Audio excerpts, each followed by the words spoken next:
নমস্কার বন্ধুরা, আজকে আমি আপনাদের শোনাবো লোভে পড়ে টাকা গচ্ছা। সকালবেলা রনির 200 টাকার ফ্ল্যাক্সি লোড ভুল নাম্বারে চলে গেল। ফোনের অবশিষ্ট 8 টাকা 20 পয়সা দিয়ে কল দিল টাকাটা ফেরত পাওয়ার জন্য। কল রিসিভ করলো একজন সুকণ্ঠী নারী। রনির মনে হলো 200 টাকার কষ্ট তখন লাখ টাকার লাভে পরিণত হওয়ার উপক্রম হয়েছে। তাদের ফোন আলাপ ছিল এমন: রনি, হাই মে, হ্যালো রনি, ভুলে চলে যাওয়া টাকাটা কি ফেরত পাওয়া যাবে? মে, ভুলে চলে যাওয়া জিনিসটা ভুলে গেলেই ভালো, তাই না? রনি, ভাবছিলাম ভুলেই যাব, নিয়তি আপনার কাছেই নিয়ে যাবে জানা ছিল না। মে, মৃদু হাসি যদি না ফেরত দিই? রনি, তবে আপনাকে ঋণী রাখবো না। প্রতিদিন হাসি শোনানোর পরিবর্তে সুত্তা হাসিল করা যাবে।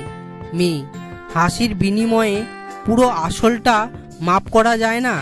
রনি, যদি হাসিটা চোখে দেখতে পেতাম তবে না হয় আরজি বিবেচনায় রাখতাম। মে, 200 টাকার বিনিময়ে চাওয়াটা বেশি হয়ে যাচ্ছে না?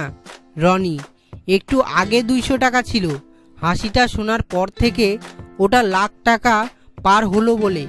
মে, হাসি, উফ, আপনি পারেনও বটে, বড্ড দুষ্টু তো আপনি। রনি, মনে হচ্ছে আপনি ব্যস্ত।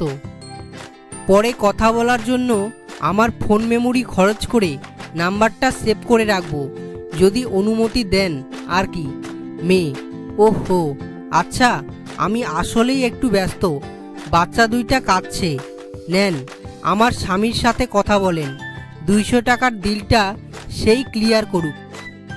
এরপর এক মধ্যবয়স্ক লোকের ঝাঁঝালো কণ্ঠে ভেঙে গেল রনির মনটা।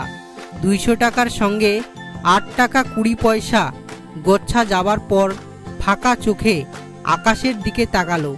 আহ, সব ফাঁকা ফাঁকা লাগছে।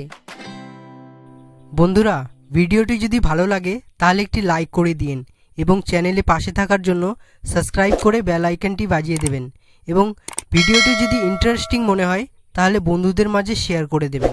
ধন্যবাদ।